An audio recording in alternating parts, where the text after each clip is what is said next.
नमस्कार दोस्तों, किस्से कहानियों की दुनिया में आपका स्वागत है। आप सुन रहे हैं मुंशी प्रेमचंद की कहानी बेटों वाली विधवा। कहानी पसंद आए तो वीडियो को लाइक कीजिए और चैनल को सब्सक्राइब कीजिए। तो आइए सुनते हैं। पंडित अयोध्यानाथ का जब देहांत हुआ तो सब ने कहा, ईश्वर आदमी को ऐसी ही मौत दे। 4 जवान बेटे थे, एक लड़की। चारों लड़कों के विवाह हो चुके थे, केवल लड़की ही कुंवारी थी। संपत्ति भी काफ़ी छोड़ी थी, एक पक्का मकान, 2 बगीचे, कई हजार के गहने और 20,000 नकद। विधवा फूलमती को शौक तो हुआ और कई दिन तक वह बेहाल भी रही, लेकिन जवान बेटों को सामने देखकर उसे ढांढस हुआ। चारों लड़के एक से एक सुशील, चारों बहुएं एक से एक बढ़कर आज्ञाकारिणी।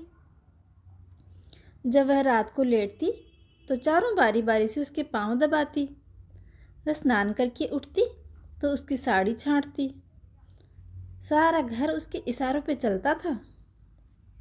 बड़ा लड़का कामतानाथ एक दफ्तर में 50 रुपये का नौकर था।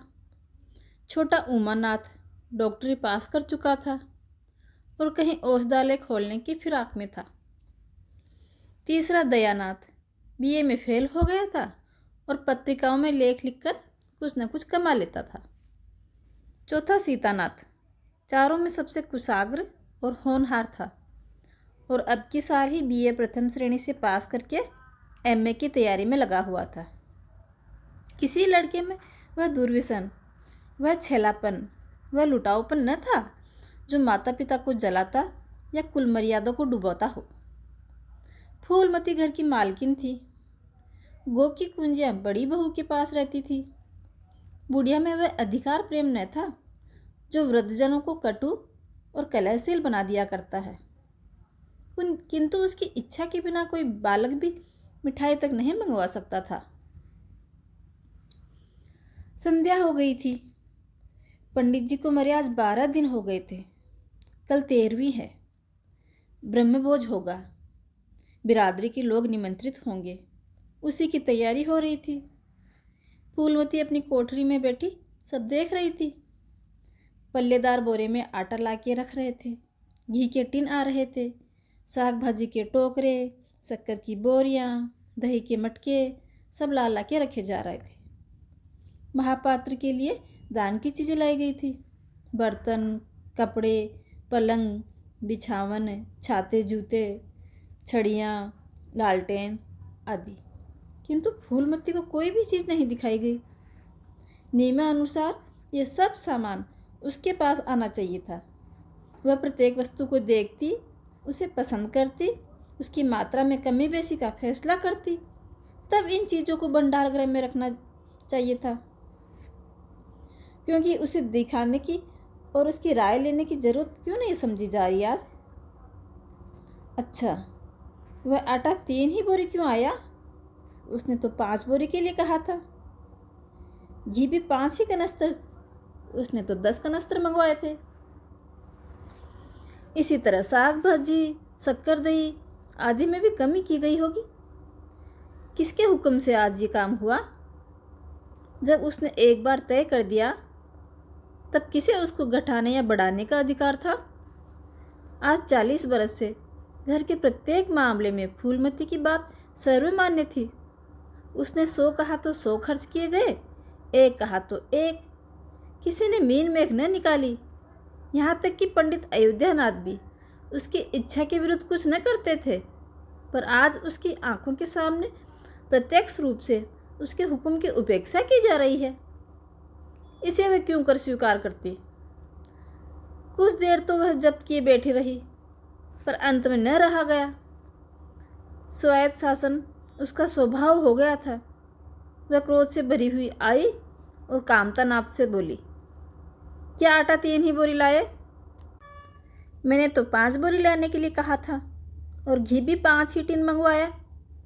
तुम्हें याद है मैंने 10 कनस्तर कहा था।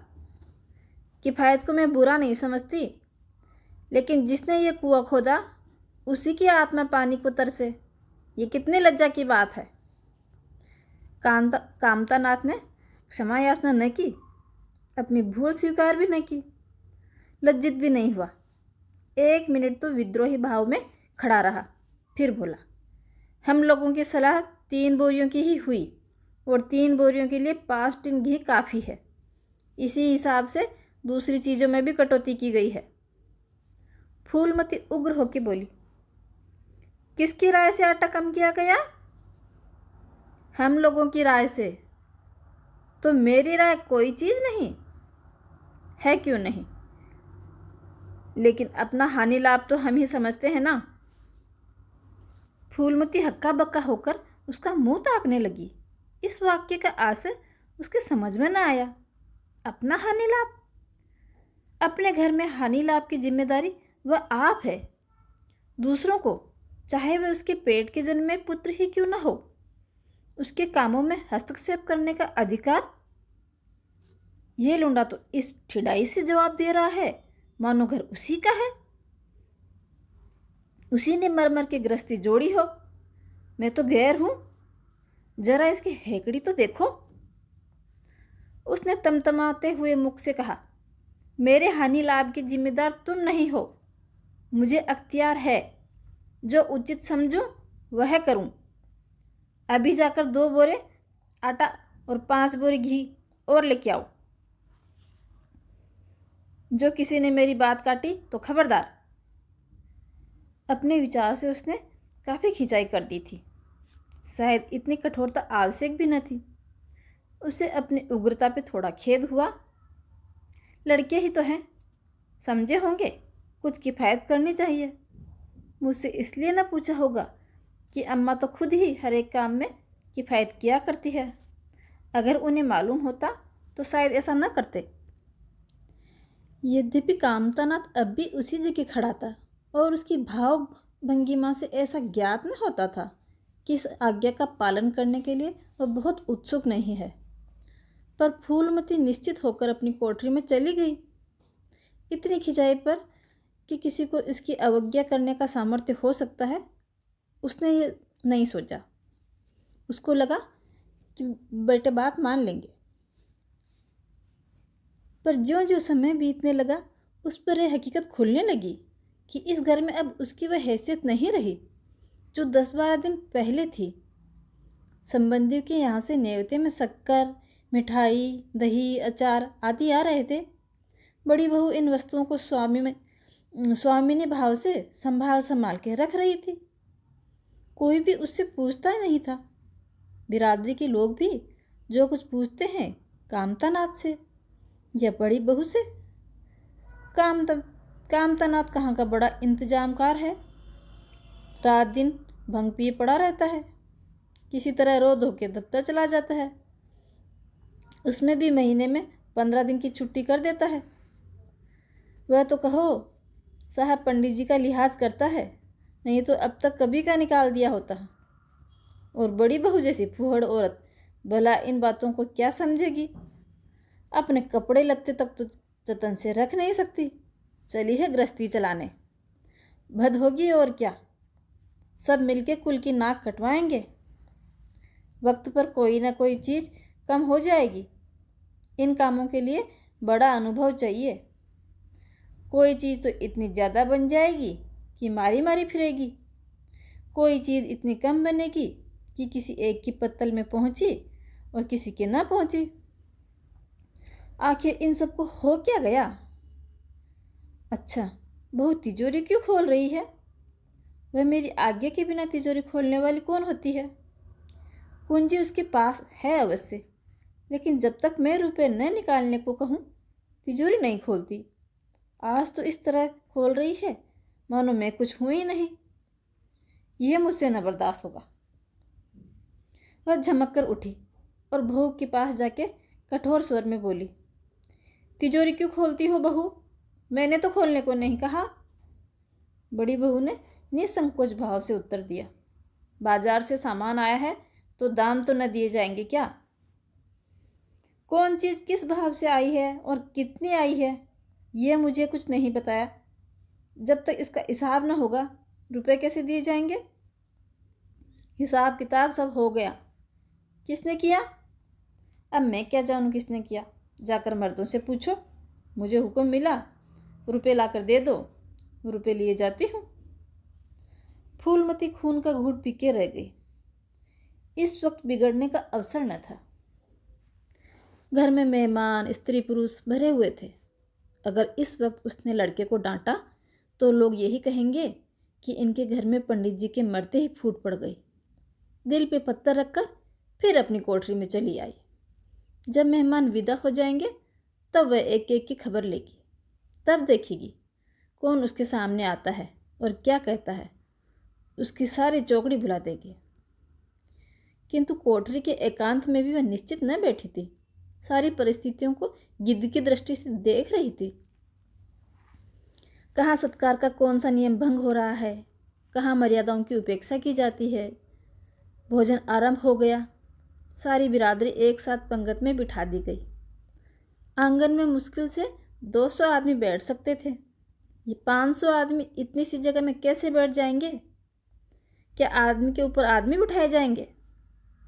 2 पंगतों में लोगों को बिठा दिया जाता तो क्या बुराई हो जाती?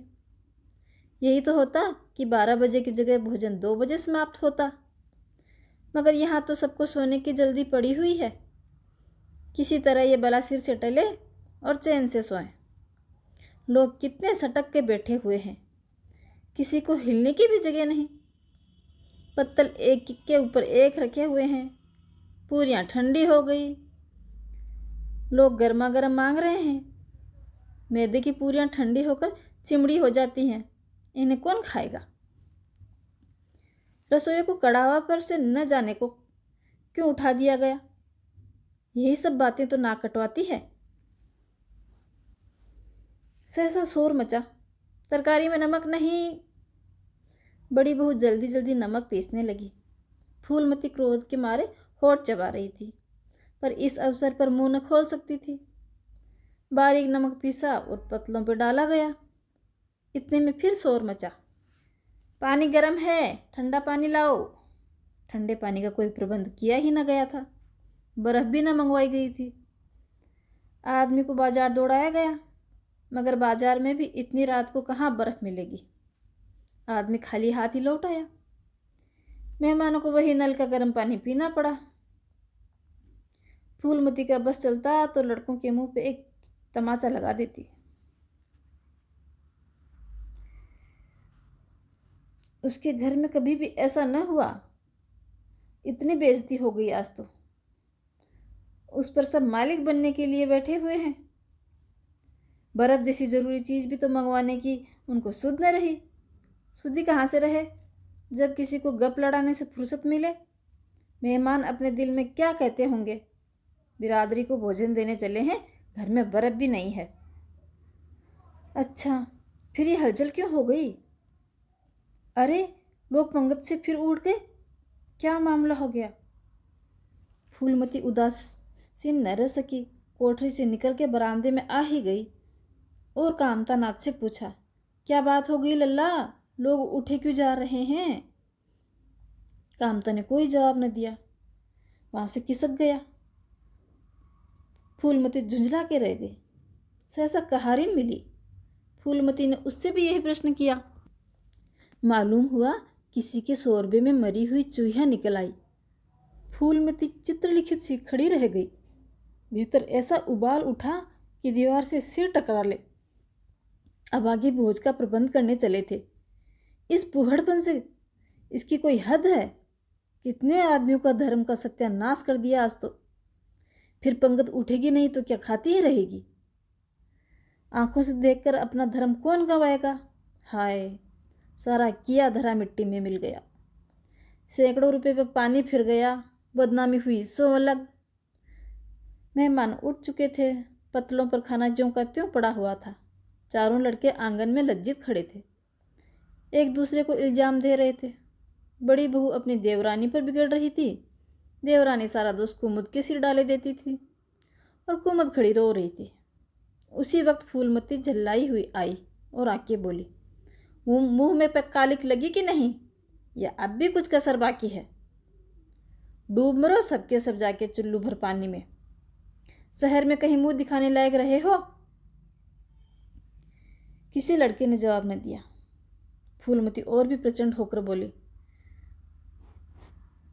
तुम लोगों को क्या किसी को शर्म है कि नहीं? आत्मा तो उनकी रोती है जिन्होंने अपनी जिंदगी घर की मर्जात बनाने में खराब कर दी। उनकी पवित्र आत्मा को तुमने यूं कलंकित किया। शहर में धूड़ी धूड़ी हो रही है, अब कोई तुम्हारे द्वार पर पेशाब करने भी ना आएगा। कामतानाथ कुछ देर तक तो चुपचाप खड़ा रहा, आखिरकार झुंझलाकर बोला, अच्छा अब चुप रहो अम्मा, भूल हुई, हम सब मानते हैं, बड़ी भयंकर भूल हुई, लेकिन क्या अब उसके लिए घर के प्राणियों को हलाल कर डालोगी? सभी से भूल होती है, आदमी पछता कर रह जाता है, किसी की जान तो नहीं मारी जाती। बड़ी बहू ने अपनी सफाई दी, हम क्या जानते थे कि कुमुद से इतना सा काम भी न होगा। इन्हें चाहिए था कि देखकर तरकारी कढ़ाई में डाले, टोकरी उठाकर कढ़ाई में उड़ेल दी, इसमें हमारा क्या दोष है? कामतानाथ ने पत्नी को डांटा, इसमें न कुमुद का दोष है और न तुम्हारा न मेरा, संयोग की बात है, बदनामी भाग्य में लिखी थी, वह हो गई। इतने बड़े भोज में एक एक मुट्ठी तरकारी कढ़ाई में नहीं डाली जाती, टोकरे के टोकरे ही उलटे जाते हैं। कभी कभी ऐसी दुर्घटना हो जाती है, पर इसमें ऐसी जग हंसाई और कैसी नाक कटाई, तुम खामखा जले पर नमक छिड़कती हो। फूलमती दांत पीस के रह गई। शर्माते तो नहीं, उल्टे बेहयाई की बातें करते हो। कामता ने निसंकोच होकर कहा, शर्माऊं क्यों? किसी की चोरी की है क्या? चीनी में चींटी और आटे में घुन, ये नहीं देखे जाते? पहले हमारी निगाह पड़ती तो बस बात नहीं बिगड़ती, चुपचाप चूहिया निकाल के फेंक दी जाती, किसी को खबर ही ना होती। फूलमती ने चकित होकर कहा, क्या कहता है? मरी हुई चूहिया खिलाकर क्या सबका धर्म बिगाड़ देता? कामतानाथ हंसकर बोला, क्या पुराने जमाने की बातें करती हो अम्मा, इन बातों से धर्म नहीं जाता। ये धर्मात्मा लोग जो पत्तल पर से उठ के गए हैं ना, इनमें से ऐसा कोई नहीं है जो भेड़ बकरी का मांस न खाता हो। तालाब के कछुए और घोंघों तक तो इन्होंने छोड़ा नहीं। जरा सी चूहिया आ गई तो क्या इनका धर्म खराब हो गया? फूलमती को ऐसा प्रतीत हुआ अब प्रलय आने में बहुत देर नहीं है। जब पढ़े लिखे आदमियों के मन में ऐसी अधार्मिक भावना आने लगे तो फिर धर्म की भगवान की ही रक्षा कौन करेगा? अपना समूह लेकर चली गई। 2 महीने गुजर गए। रात का समय, चारों भाई दिन के काम से छुट्टी पाके कमरे में बैठे गपशप कर रहे हैं। बड़ी बहू भी षड्यंत्र में शरीक है। कुमुद की विवाह का प्रश्न छिड़ा हुआ है। कामतानाथ ने मसनद पर टेक लगाते हुए कहा, दादा की बात दादा के साथ गई। मुरारी पंडित विद्वान भी हैं और कुलीन भी हैं, लेकिन जो आदमी अपनी विद्या और कुलीनता को रुपये पे बेचे वह नीच है। ऐसे नीच आदमी के लड़के से हम कुमुद का विवाह सेंत में भी ना करें। 5,000 दहेज तो बहुत दूर की बात है। किसी दूसरे वर्ग की तलाश करो। हमारे पास कुल 20,000 रुपये ही तो हैं। एक एक हिस्से में 5-5 हज़ार आते हैं। 5,000 दहेज में दे देंगे और 5,000 नेक न्योछावर बाजे गाजे में उड़ा देंगे तो हमारी तो बदियाई बैठ जाएगी। उमानाथ बोले, मुझे अपना औषधालय खोलने के लिए कम से कम 5,000 की ज़रूरत है। मैं अपने हिस्से में से 1 पाई भी नहीं दे सकता। फिर खुलते ही आमदनी तो होगी नहीं, कम से कम साल भर घर से ही खाना पड़ेगा। दयानाथ एक समाचार पत्र देख रहे थे। आंखों से ऐनक उतारते हुए बोले, मेरा विचार भी एक पत्र निकालने का है। प्रेस और पत्र में कम से कम 10,000 का कैपिटल चाहिए। 5,000 मेरे होंगे तो कोई न कोई साझेदार 5,000 मिला ही देगा। पत्रों में लेख लिख के अब मेरा निर्वाह नहीं होता। बड़ी बहू ने श्रद्धा भाव से कहा, कन्या भगवान हो तो दरिद्र घर में भी सुखी रहती है और अभागी हो तो राजा के घर में भी रोएगी ही। ये सब तो नसीबों का खेल है। कामतानाथ ने स्त्री की और प्रशंसा भाव से देखा। मैं तो चाहता हूँ कि मुरारी लाल को जवाब दे दिया जाए और कोई ऐसा वर खोजा जाए जो थोड़े में राजी हो जाए। इस विवाह में मैं 1000 से ज़्यादा नहीं खर्च कर सकता। पंडित दीनदयाल कैसे हैं? उमा ने प्रसन्न होकर कहा, बहुत अच्छे, MA BA ना सही, जजमानी में अच्छी आमदनी होती है। दयानाथ ने आपत्ति की, अम्मा से भी तो पूछ लेना चाहिए। कामतानाथ को इसकी कोई ज़रूरत मालूम न हुई। बोले, उनकी तो जैसे बुद्धि ही भ्रष्ट हो गई। वही पुराने युग की बातें मुरारी लाल के नाम पर उधार खाए बैठी हैं। यह नहीं समझती कि वह ज़माना नहीं रहा। उनको तो बस कुमुद मुरारी पंडित के घर जाए, चाहे हम लोग तबाह हो जाए। उमा ने एक शंका उपस्थित की, अम्मा अपने सब गहने कुमुद को दे देगी, देख लीजिएगा। कामतानाथ बोले, गहनों पर उनका पूरा अधिकार है, ये उनका स्त्रीधन है, जिसे चाहे दे सकती है। उमा ने कहा, स्त्रीधन है तो क्या हुआ, उसे यूं ही लुटा देगी, आखिर वह भी तो दादा की ही कमाई का है। किसी की भी कमाई का हो, स्त्रीधन पर अधिकार उनका ही है। उमानाथ और दयानाथ ने मिलकर चाल चली। फूलमती रात का भोजन करके लेटी थी कि उमा और दया उसके पास जाकर बैठ गए। दोनों ऐसा मुंह बनाए हुए थे मानो कोई भारी विपत्ति आ पड़ी है। फूलमती ने सशंक होकर पूछा, तुम दोनों इतने घबराए हुए क्यों मालूम होते हो? उमा ने सिर खुजाते हुए कहा, समाचार पत्रों में लेख लिखना बड़े जोखिम का काम है अम्मा। कितना ही बच के लिखो, लेकिन कहीं न कहीं पकड़ हो ही जाती है। दयानाथ ने एक लेख लिखा था, उस पर 5000 की जमानत मांगी गई है। अगर वह कल तक जमानत न जमा कराएगा तो गिरफ्तार हो जाएगा और 10 साल की सज़ा ठुक जाएगी। फूलमती ने सिर पीट के कहा, तो ऐसी बातें क्यों लिखते हो बेटा? जानते नहीं हो आजकल हमारे दिन कैसे हैं? जमानत किसी तरह टल नहीं सकती क्या? दयानाथ ने अपराधी भाव से उत्तर दिया, मैंने तो अम्मा ऐसी कोई बात नहीं लिखी थी, लेकिन किस्मत का क्या करूं? तो तुमने कामता से रुपये के प्रबंध करने को नहीं कहा? उमा ने मुंह बनाया, उसका स्वभाव तुम जानती हो अम्मा। उन्हें रुपये प्राणों से भी प्यारे हैं। उन्हें चाहे काला पानी हो जाए, पर वो एक पाई न देने वाले। दयानाथ ने समर्थन किया, मैंने तो उनसे इसका जिक्र ही नहीं किया।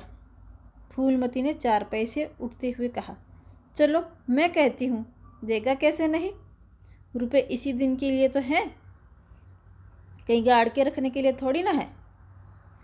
उमानाथ ने माता को रोक के कहा, नहीं अम्मा, उनसे कुछ न कहो, रुपए तो देंगे नहीं, उल्टा और हाय हाय मचा देंगे। फूलमती ने लाचार होकर कहा, तो फिर जमानत का प्रबंध कैसे करोगे? मेरे पास तो कुछ नहीं। हाँ, मेरे गहने हैं, उन्हें ले जाओ, कहीं गिरवी रख के जमानत दे दो। और आज से कान पकड़ लो कि किसी पत्र में एक भी शब्द ऐसा न लिखोगे। दयानाथ कानों पर हाथ रख के बोला, ये तो नहीं हो सकता अम्मा कि तुम्हारे जेवर लेके मैं अपनी जान बचाऊं। 10-5 साल कैद ही तो होगी, झेल लूँगा। यहाँ बैठा बैठा भी क्या कर रहा हूँ। फूलमती छाती पीटते हुए बोली, कैसी बातें मुँह से निकालता है बेटा? मेरे जीते जी तुम्हें कौन गिरफ्तार कर सकता है? उसका मुंह नोच डालूं? कहने इसी दिन के लिए हैं या किसी और दिन के लिए? जब तुम ही ना रहोगे तो गहने लेकर मैं क्या करूँगी? गहनों को क्या मुझे आग में झोंकना है? उसने पिटारी लाकर उसके सामने रख दी। व्यथित कर्ण से पूछा, क्या तुम समझते हो मुझे गहने तुमसे ज़्यादा प्यारे हैं? मैं तो अपने प्राण तक तुम्हारे ऊपर न्यौछावर कर दूं। गहनों की क्या बिसात है बेटा?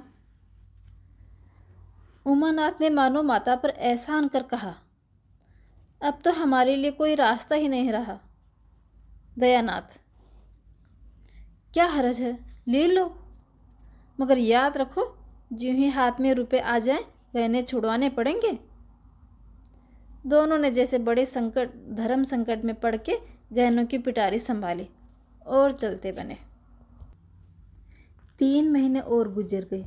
माँ के गहनों पर हाथ साफ करके चारों भाई उनकी दिलजोई करने लगे। अपनी स्त्रियों को भी समझा रखा था कि उनका दिल न दुखावे। अगर थोड़े शिष्टाचार से उनकी आत्मा को शांति मिलती है तो इसमें क्या हानि है। चारों करते अपने मन की थे, पर माता से सलाह लेके या ऐसा जाल फैलाते कि वह सरलता से उनकी बातों में आ जाती और हर एक काम में सहमति दे देती। बाग का बेचान हुआ, उसे बुरा तो बहुत लगा, लेकिन चारों ने ऐसी माया रची कि वह उसे बेचने पर राजी हो गई। किंतु कुमुद की विवाह के विषय में उन सबका मतैक्य न हो सका। माँ पंडित मुरारी लाल पे जमी हुई थी और लड़के दीनदयाल पर अड़े हुए थे। एक दिन आपस में कलह हो ही गई। फूलमती ने कहा, माँ बाप की कमाई में बेटी का भी हिस्सा है। तुम्हें 16,000 का बाग मिला, 25,000 का एक मकान, 20,000 नकद। इनमें क्या 5,000 भी कुमुद का हिस्सा नहीं? कामता ने नम्रता से कहा, अम्मा, कुमुद आपकी लड़की है तो क्या हमारी बहन नहीं? आप 2-4 साल में प्रस्थान कर जाएंगी, पर हमारा और उनका बहुत दिनों तक संबंध रहेगा। तब यथाशक्ति कोई ऐसी बात न करेंगे जिससे उनका अमंगल हो। लेकिन हिस्से की बात करती हो तो कुमुद का कोई हिस्सा नहीं। फूलमती ने जिद पकड़ के कहा, विवाह तो मुरारी लाल के पुत्र से ही होगा, चाहे 5,000 खर्च हो चाहे 10,000। मेरे पति की कमाई है, मैंने मरमर के जोड़ी है, अपनी इच्छा से खर्च करूंगी। तुम्ही ने मेरी कोख से जन्म नहीं लिया, कुमुद भी उसी कोख से आई है। मेरी आंखों में तुम सब बराबर हो, मैं किसी से कुछ मांगती नहीं। तुम बैठे तमाशा देखो, मैं सब कर लूँगी। 20,000 में 5,000 कुमुद का है। कामतानाथ को अब कड़वे सत्य की शरण लेनी ही पड़ी। बोला, अम्मा, तुम बरबस बात बिगाड़ती हो। जिन रुपयों को तुम अपना समझती हो वे तुम्हारे नहीं हैं, हमारे हैं। तुम हमारी अनुमति के बिना उनमें से कुछ नहीं खर्च कर सकते। फूलमती को जैसे सर्प ने डस लिया। क्या कहा? फिर तो कहना। मैं अपने ही रुपए अपनी इच्छा से खर्च नहीं कर सकती। वह रुपए तुम्हारे नहीं रहे, हमारे हो गए। तुम्हारे होंगे लेकिन मेरे मरने के पीछे नहीं, दादा के मरते ही हमारे हो गए। उमानाथ ने बेहयाई से कहा, अम्मा, कानून कायदा तो जानती नहीं, नाहक ही उलझती है। फूलमती क्रोध विह्वल होकर बोली, भाड़ में जाए तुम्हारा कानून। मैं ऐसे कानून को नहीं मानती। तुम्हारे दादा ऐसे कोई बड़े धन्ना सेठ नहीं थे। मैंने ही पेट और तन काट कर यह गृहस्थी जोड़ी है, नहीं आज बैठने को छांव न मिलती। मेरे जीते जीते तुम मेरे रुपए नहीं छू सकते। मैंने चारों भाइयों के विवाह में 10,000 रुपये खर्च किए हैं, वही मैं कुमुद के विवाह में भी खर्च करूंगी। कामतानाथ भी गर्म पड़ा। आपको कुछ भी खर्च करने का अधिकार नहीं है। उमानाथ ने बड़े भाई को डांटा। आप खामखा अम्मा के मुंह लगते हैं। भाई साहब, मुरारी लाल को पत्र लिख दीजिए कि तुम्हारे यहाँ कुमुद का विवाह न होगा, बस छुट्टी हुई। यह कायदा कानून तो जानती नहीं, व्यर्थ की बहस करती है। फूलमती ने संयमित स्वर से कहा, अच्छा, क्या कानून है, जरा मैं भी तो सुनो। उमा ने निरीह भाव से कहा, कानून यही है कि बाप के मरने के बाद जायदाद बेटों की हो जाती है और माँ का हक केवल रोटी कपड़े का होता है। फूलमती तड़प कर पूछा, किसने ये कानून बनाया? उमा शांति स्थिर स्वर में बोला, हमारे ऋषियों ने, महाराज मनु ने। और किसने? फूलमती एक क्षण अवाक रह के आहत कंठ से बोली, तो इस घर में मैं तुम्हारे टुकड़ों पे पड़ी रहूंगी? उमानाथ ने कहा, तुम जैसा समझो। फूलमती की संपूर्ण आत्मा मानो इस वज्रपात से चित्कार करने लगी। उसके मुख से जलती हुई चिंगारियों की भांति ये शब्द निकल पड़े। मैंने घर बनवाया, मैंने संपत्ति जोड़ी, मैंने तुम्हें जन्म दिया, पाला, और आज मैं इस घर में गैर हो गई। मनु का यही कानून है और तुम उसी कानून पर चलना चाहते हो। अच्छी बात है, अपना घर द्वार लो, मुझे तुम्हारी आश्रित बन के रहना स्वीकार नहीं। इससे कहीं अच्छा है कि मैं मर ही जाऊं। वाह रे अंधेर, मैंने पेड़ लगाया और मैं ही उसकी छांव में नहीं खड़ी रह सकती। अगर यही कानून है तो इसमें आग लग जाए। चारों युवकों पर माता की इस क्रोध और आतंक का कोई असर नहीं हुआ। कानून का फौलादी कवच उनकी रक्षा कर रहा था। इन कांटों का उन पर क्या असर होने वाला था। जरा देर में फूलमती उठी और उठ के चली गई। जिस मातृत्व को उसने अपने जीवन की विभूति समझा था, उसके चरणों पर वह सदैव अपनी समस्त अभिलाषाओं और कामनाओं को अर्पित करके अपने को धन्य मानती थी, वही मातृत्व आज उसे अग्निकुंड सा जान पड़ता था, जिसमें उसका जीवन जल के भस्म हो रहा था। संध्या हो गई। द्वार पर नीम का वृक्ष सिर झुकाए निस्तब्ध खड़ा था, मानव संसार की गति पर क्षुब्ध हो रहा हो। अस्तांचल की ओर प्रकाश और जीवन का देवता फूलमती के मातृत्व की ही भांति अपनी चिता में जल रहा था। फूलमती अपने कमरे में जाकर लेटी तो उसे मालूम हुआ उसकी कमर टूट गई है। पति के मरते ही लड़के उसके शत्रु हो जाएंगे। उसको स्वप्न में भी ऐसा गुमान न था। जिन लड़कों को उसने हृदय रक्त पिलाकर पाला, वही आज उसके हृदय पर ऐसी आघात करेंगे। अब वह सोचने लगी कि इस घर में कैसे रह पाऊंगी। वह लड़कों से अगर अलग होकर रहे तो भी नाक किसकी कटेगी। संसार उस पर ही थूकेगा, और अगर लड़कों पे थूकेगा तो भी बदनामी उसी की होगी। दुनिया तो यही कहेगी, 4 जवान बेटों के होते बुढ़िया अलग पड़ी है, मजूरी करके पेट पाल रही है। जिन्हें उसने हमेशा नीच समझा वही उस पर हंसेंगे। नहीं, वह अपमान इस अनादर से कहीं और ज़्यादा हृदय विदारक था। अब अपना और घर का पर्दा ढका रहने में ही कुशल है। हाँ, अब उसे अपने को नई परिस्थितियों के अनुकूल बनाना पड़ेगा। समय बदल गया है। अब तक स्वामिनी बन के रही थी, अब नौकरानी बन के रहेगी। फूलमती अपने नियम के विरुद्ध आज तड़के ही उठी। रात भर में उसका मानसिक परिवर्तन हो चुका था। सारा घर सो रहा था और वह आंगन में झाड़ू लगा रही थी। रात की ओस में भीगी हुई पक्की जमीन उसके नंगे पैरों में कांटों की तरह चुभती थी। पंडित जी उसे कभी इतने सवेरे न उठने देते थे। शीत उसके लिए बहुत हानिकारक थी, पर अब वो दिन कहाँ। झाड़ू से फुर्सत पाके उसने आग जलाई, चावल दाल के कंकड़ियाँ चुनने लगी। कुछ देर में लड़के जागे, बहुएं उठी। सभी ने बुढ़िया को सर्दी से सिकुड़ते हुए काम करते देखा, पर किसी ने यह न कहा कि अम्मा क्यों हलकान होती हो। शायद सब के सब बुढ़िया के इस मान मर्दन पे प्रसन्न थे। आज से फूलमती का यही नियम हो गया कि जी तोड़कर घर का काम करना और अंतरंग नीति से अलग रहना। उसके मुख पर जो एक आत्मगौरव झलकता रहता था, उसकी जगह अब गहरी वेदना छाई हुई नजर आती थी। दीनदयाल से कुमुद का विवाह निश्चित हो गया। दीनदयाल की उम्र 40 से कुछ अधिक थी। मर्यादा में भी कुछ हेठे थे, पर रोटी दाल से खुश थे। बिना किसी ठहराव के विवाह करने पे राजी हो गए थे। नियत तिथि पे बारात आई, विवाह हुआ और कुमुद विदा कर दी गई। फूलमती के दिल पर क्या गुजर रही थी, इसे कौन जान सकता था। कुमुद के दिल पे क्या गुजर रही थी, इसे कौन जान सकता था। पर चारों भाई बहुत प्रसन्न थे, मानो उनके हृदय का कांटा निकल गया हो। ऊंचे कुल की कन्या मुँह से कैसे बोलती। भाग्य में सुख भोगना लिखा होगा, सुख भोगेगी। दुख भोगना लिखा होगा, दुख भोगेगी। फूलमती ने किसी काम में दखल न दिया।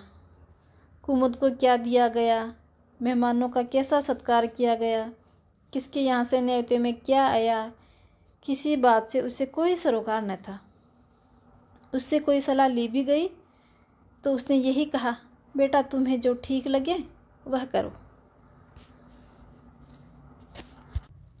जब कुमुद के लिए द्वार पर डोली आई, कुमुद माँ के गले लिपट कर रोने लगे तो वह बेटी को अपनी कोठरी में ले गई और जो कुछ 150 रुपये, 2-4 मामूली गहने उसके पास बचे रहे थे बेटी के आंचल में डालकर बोली, बेटी मेरी तो मन की मन में रह गई, नहीं तो क्या आज तुम्हारा विवाह इस तरह होता और तुम इस तरह विदा होती। कुमुद से कुछ भी छिपा न था। उसने गहने और रुपये आंचल से निकाल के माता के चरणों पर रख दिए और बोली, अम्मा मेरे लिए तुम्हारा आशीर्वाद ही लाखों रुपए के बराबर है। तुम इन चीज़ों को अपने पास रखो, न जाने अभी तुम्हें किन विपत्तियों का सामना करना पड़े। फूलमती कुछ कहना चाहती थी कि उमानाथ आकर बोले, क्या कर रही हो कुमुद, चल जल्दी कर, मुहूर्त टला जा रहा है। वो लोग जल्दी करते हैं, फिर 2-4 महीने में आएगी ही, जो कुछ लेना देना तब ले लेना। फूलमती के घाव पर जैसे मनो नमक गिरा पड़ गया। बोली, मेरे पास अब क्या है भैया जी जो मैं इसे दूंगी। जाओ बेटी, भगवान तुम्हारा सुहाग अमर रखे। कुमुद विदा हो गई। फूलमती पछाड़ खा के गिरी। जीवन की अंतिम लालसा भी नष्ट हो गई। 1 साल बीत गया। फूलमती का कमरा घर के सब कमरों में सबसे बड़ा और हवादार था। कई महीनों से उसने बड़ी बहू के लिए खाली कर दिया और खुद एक छोटी सी कोठरी में रहती थी, जैसे कोई भिखारिन हो। बेटे और बहुओं से अब उसे जरा भी स्नेह ना था। वह अब घर की नौकरानी थी। घर के किसी प्राणी, किसी वस्तु, किसी प्रसंग से उसे कोई प्रयोजन न था। वह केवल इसलिए जीती थी कि मौत न आती थी। सुख या दुख का अब उसे लेस मात्र भी ज्ञान न था।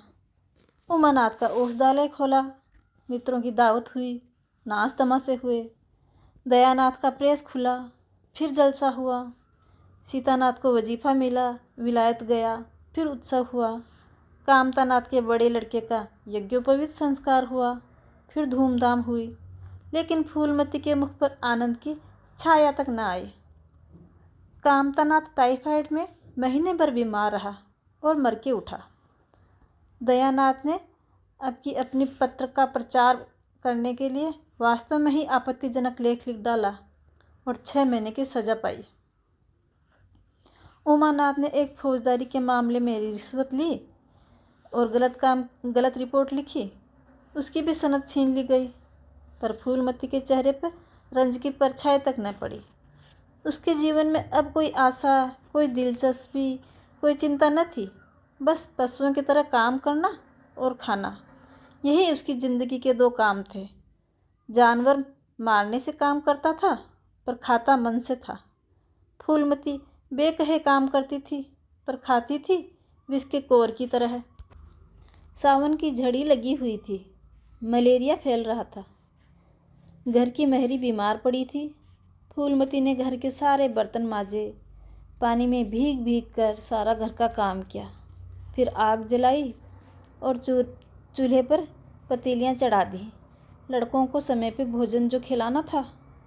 सहसा उसे याद आया, कामतानाथ नल का पानी नहीं पीते। उसी वर्षा में गंगा जल लाने चली गई तो कामतानाथ बोले, तुम भीग रही हो अम्मा, कहीं बीमार पड़ जाओगी।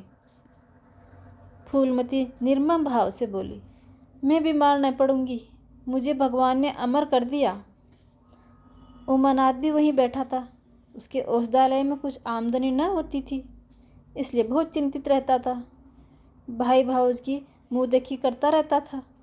बोला, जाने भी दो भैया, बहुत दिन बहुओं पर राज कर चुकी, उसका कुछ प्रायश्चित ही करने दो। गंगा बढ़ी हुई थी। फूलमती कलसा लिए नीचे उतरी। पानी भरा और ऊपर जा रही थी कि पाँव फिसल गया। संभल न सकी, पानी में गिर पड़ी। पल भर हाथ पांव चलाए, फिर लहरें उसे नीचे खींच ले गई।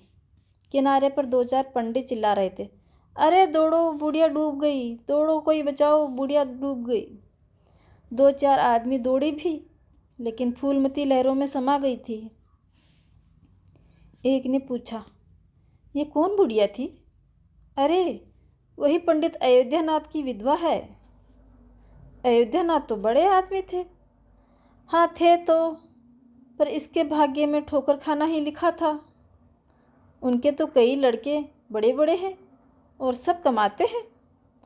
हाँ सब है भाई, मगर भाग्य भी तो कोई वस्तु होती है। कहानी में मेरे साथ बने रहने के लिए धन्यवाद।